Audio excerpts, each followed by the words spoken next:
The only people who will be offended when you are less available are the ones who benefit from when you are overly available. Magpie syndrome. This is the thief of progress, but some people will fear you outgrowing them and give you advice on where keeps you at a level that relates to them. If you want to level up, it's time to look at the things that you might be doing that are holding you back. So welcome back to my channel, and today's video is all around the things that you need to stop doing in order to level up. Now, we all have self-sabotaging behaviors. We all do things that we know deep down are probably holding us back. And I'm going to take you through my 6 habits that I know if you can stop doing these things, this will elevate you to the next level and beyond. And even if you just tackle one of these things, I know it's still going to support you in leveling up, elevating and gaining your power back, okay? Now, you might have clicked on this video because you are not where you want to be yet, or you know that you are holding on to behaviors and you are continuously doing things that you know keep you held back. They keep you playing small. They don't allow you to elevate and become the highest version of yourself. And if this is you, you are in the right place. So pause this video, grab a drink, get a notebook and pen, and we're gonna dive in to my 6 habits that you need to stop doing if you want to level up. So number 1, lazy girl habits, okay? This is usually down to a lack of planning, but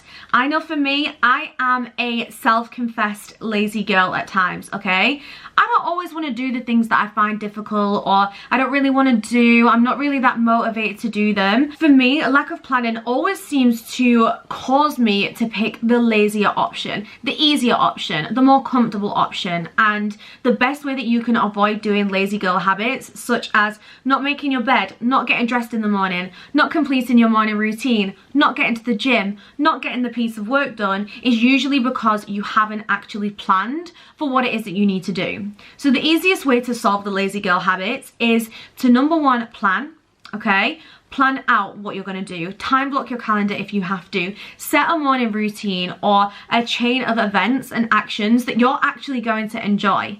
So if you do find that you tend to choose lazy girl habits, you might want to put a reward at the end of the thing that you don't want to do. For example, I hate washing the pots, but I like to make it a little bit fun, and sometimes I'll be boiling the kettle at the same time or listening to a voice note and trying to see how much I can get done before the kettle is boiled or before that voice note is done. And this just really puts me into more of like a gamification setting, and I can enjoy doing it a little bit more. But where the lazy comes in is usually just lack of planning, lack of discipline, and not being super clear on what the action is that you actually need to take. The best way to get over this and the best way to stop doing this is to start planning. If you want to go to the gym in the morning, get your gym stuff out the night before. If you want to drink 3 liters of water a day, make sure you have a water bottle with you at all times, which is going to make it so much easier. So habit 1 was lazy girl habits. Number 2 is magpie syndrome. This is the thief of progress in so many businesses, personal development, personal goals.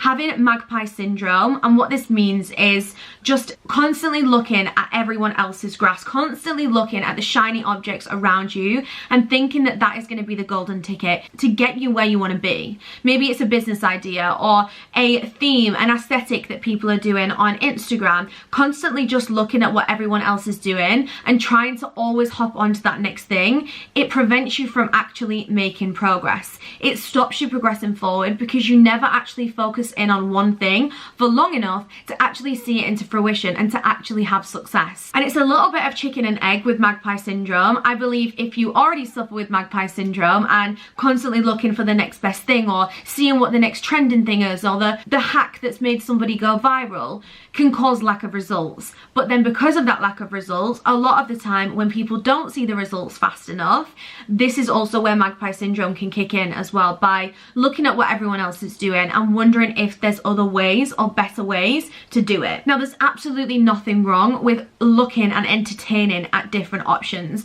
There's always 100 routes to get from A to B. There's always different routes. There's always different journeys that you can go on.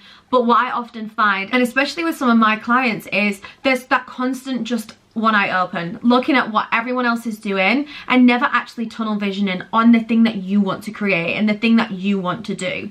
And this goes with goals, this goes in business, this goes in life, relationships, friendships. If you've constantly got that one eye that's just wandering and trying to take note of what everyone else is doing, every second that you do that is a second that you are not focusing on your personal goals, your personal life, your personal dreams and desires. And sometimes this is down to lack of clarity and lack of focus. So my biggest tip in overcoming this is to gain clarity on what it is that you want, where it is that you are now, where you want to go, and then what vehicle it is that's going to get you from A to B. Whether it's weight loss, whether it's a business idea, whether it's growing on social media, identifying where you want to go and then mapping out that plan and getting true clarity on what it is that you want to do will help you stay focused, okay? And sometimes focus requires discipline, but I think it's so hard to have discipline when you don't actually have clarity on what it is that you want to do.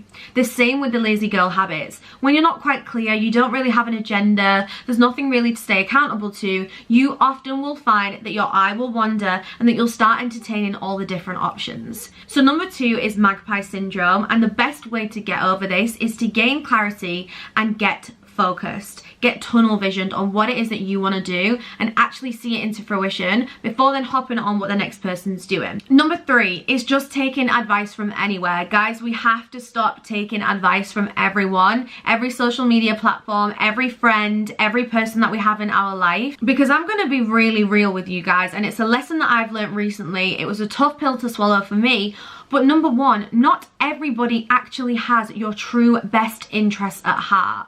And this is not to say that they are even conscious of it, but some people will fear you outgrowing them and give you advice on where keeps you at a level that relates to them. Okay, and this is a lesson I've had to learn. It was a tough one, like I said, but it's really helped me by understanding this. Also, everybody else's advice comes from their view of the world, their experiences, and their current situation. Okay, I truly believe you cannot give advice on somewhere you haven't been before, or at least give good advice if you haven't been there. Whether you've been there emotionally, physically, financially, successfully, I really find it difficult to give advice on situations that I've not been in. I can say what I think I'd do, but until I'm in it, I don't actually know. So for me, my biggest tip with this is choose your muses, choose your influences, and choose who you take advice from, okay? And this doesn't mean you have to be rude to your friends or not listen to everyone, but it takes 2 minutes scrolling on TikTok before you've had 50 different people's advice on one situation. Someone will tell you to stay single, someone will tell you to be in a relationship, someone might then humor toxicity in a relationship, and you can always find narratives around you that either support where you want to go or will tell you to do the complete opposite.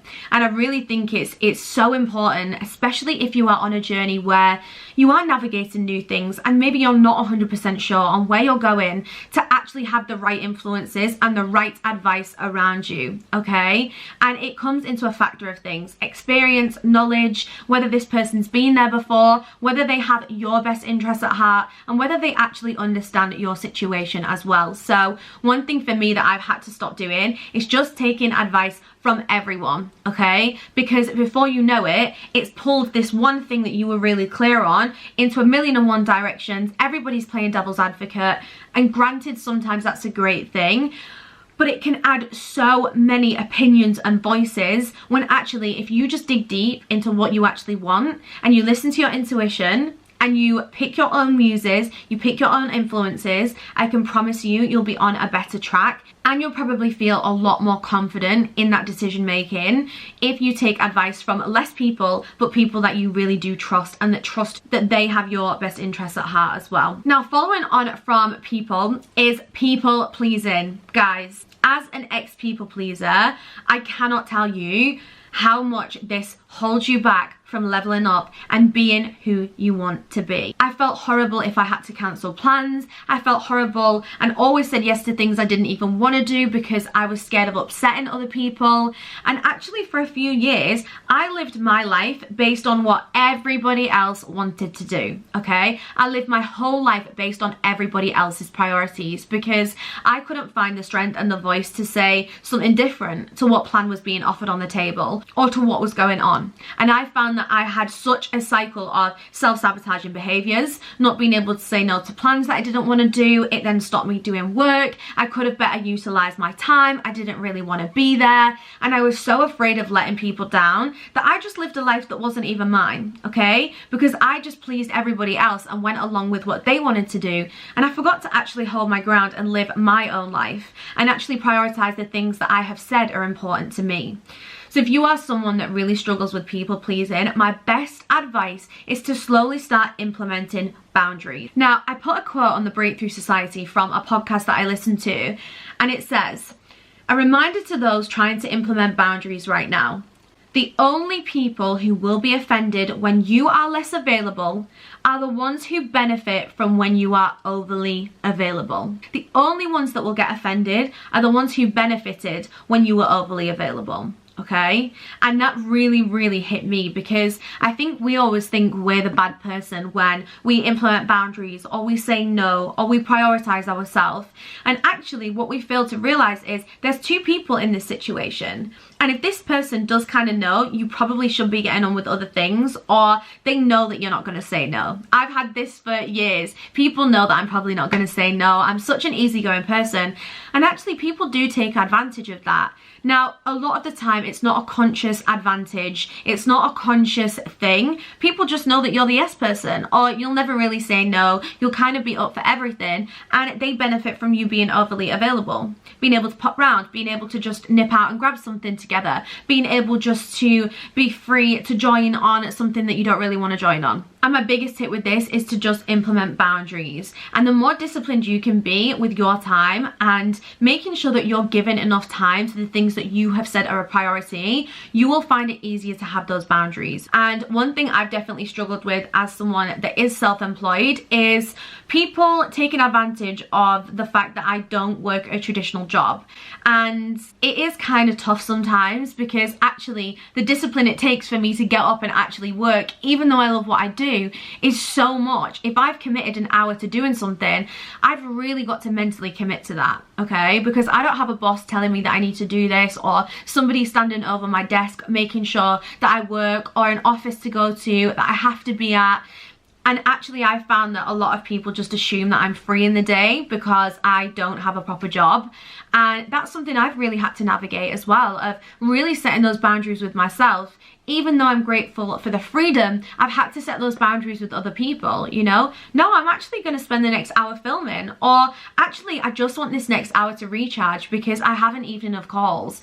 And if you are someone that knows you people please and just do things for everyone else and because everybody else wants to do them, just ask yourself who is losing in this trade-off, okay? Who is compromising? Because it's not the person that gets the outcome that they want. It's not the person that wants you to go shopping or go to the club or go to the bar or sit on FaceTime for hours listening to other people's problems, okay? It's not you that wins. It's not you that gets the desired outcome. And it's absolutely fine every now and again. I am not someone that just ignores every phone call or isn't there for my friends, but I have boundaries with it now, okay? If you just ring me off the cuff, if you just ring me randomly, okay, unless it's an emergency, I am not picking up. And people know that now. So I do know if anyone rings me, it's because it is an emergency or they need me, like something's gone on, okay? Because I'm not that 24/7 available friend anymore. And it took me a lot to claw that back.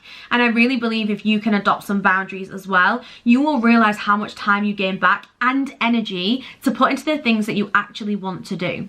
Number 4 is getting sucked into a scroll hole. We have got to stop scrolling on social media. As somebody that definitely goes in the scroll hole every now and again, I can tell you firsthand, and I know you guys will agree if you often find yourself in a scroll hole, that it is not productive, okay? And if you struggle with magpie syndrome, if you struggle with comparison, if you struggle with lazy girl habits, you are going to find yourself really struggling if you spend time scrolling aimlessly, looking at what everybody else is doing every single day, okay? Now, I love social media. It's great for tips, advice, inspiration, motivation. It's probably one of the best things that's happened, in my opinion, to connect people and allow people to see more, learn more, be more inspired, but it can also really be used as like a mind numbing tool, okay? Just aimlessly scrolling on socials, you don't really have to think about it, you're probably not really concentrating that much, or you're really concentrating and the next minute you know who Kathleen's dog is and what food it eats and what vets it goes to, okay?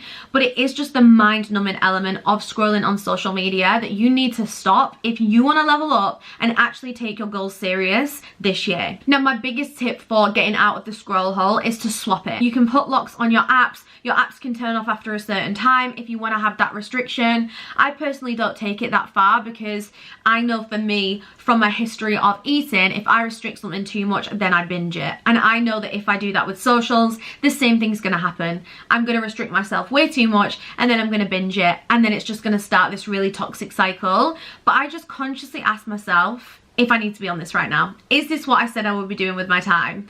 And also, one big like caption and theme for me for the next few months is to create more than I consume. So every time I find myself scrolling, I'm like, okay, I'm consuming everybody else's content, but I'm a content creator. So can I switch that time to actually create content instead? And again, I'm not saying social media is horrendous. I love scrolling. I still have scroll time every day, and I love seeing like inspiration, and I do love it. But I also know when it's getting a little bit out of hand and I'm just going into my lazy girl habits. So find something that you can swap it with. So whether it's going out for a walk, whether it's popping a podcast on, whether it's cleaning the house and doing a 20-minute timer, putting your favorite playlist on and cleaning. Think about what you can actually swap that time for. And here I am only speaking to the people that know they lose time to social media. You lose productivity time where you could be working on other things, okay? You know that you've then not been productive or not got something done because you have then spent that time on social media. And then the last one is letting ourselves down. We have got to stop setting expectations and then letting ourselves down. And this is such a toxic cycle of self-sabotaging behaviors. When we set things, we don't stick to them and we let ourselves down. And it creates this loop where we don't actually respect ourselves enough. If you say to yourself, I'm going to go to the gym 3 times a week, and then you just let yourself down, think about what that does with your trust in yourself to get things done. If you say that you're going to do them and then you don't, how serious are you going to take yourself when you say you're going to build a 6-figure business, when you say that you're going to do X, Y, Z? Okay, where does that respect level and that trust in yourself actually lie if you constantly are letting yourself down? We have got to stop setting ourselves tasks and goals and then just letting ourselves down, okay? Because it really does start this cycle and this loop of you don't even take it serious when you write it down. You might write these goals for the next month, but because you've not hit them in the past, how serious do you take them? And guys, these are all things that I am working on actively as well. I am not at the top. I am not an expert in all of these, but these are habits I know if you can nail and stop doing and switch for the alternatives that I've given you and the solutions, that you will really start to level up. Now, the way to avoid letting yourself down is accountability. Pop it in your calendar. Have an accountability partner, okay? If somebody that's working on something similar to you, be accountable to the things that you set yourself, okay? If you're telling yourself you want to read every single morning, hold yourself accountable for that, okay? Hold yourself accountable for that time. Block it out in your calendar, put your phone away, and hold yourself accountable to the things that you said you want to do. Okay, because so many people set these goals and then let themselves down, and then all I hear time and time again is excuses. And you know deep down when something's an excuse and when something is a real reason as to when you've not got something done. I make excuses all the time. I let myself down a lot, okay? But I know it's something that's holding me back.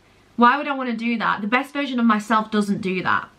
So number 6 and the final one was letting ourselves down. We have got to stop letting ourselves down. So I hope those tips were helpful and the solutions that I've given you for each one. Let me know which one you feel you need to work on the most. I know for me it used to be people pleasing. That used to be my biggest downfall, but I really feel like I've got to a good place with that one. And I feel like for me, it really is avoiding this magpie syndrome. It's avoiding comparing myself when I'm not getting the results and looking at how everyone else is doing it, and just really staying tunnel visioned on my mission and on my business. So I hope you guys enjoyed this video. If you did, please give it a huge thumbs up.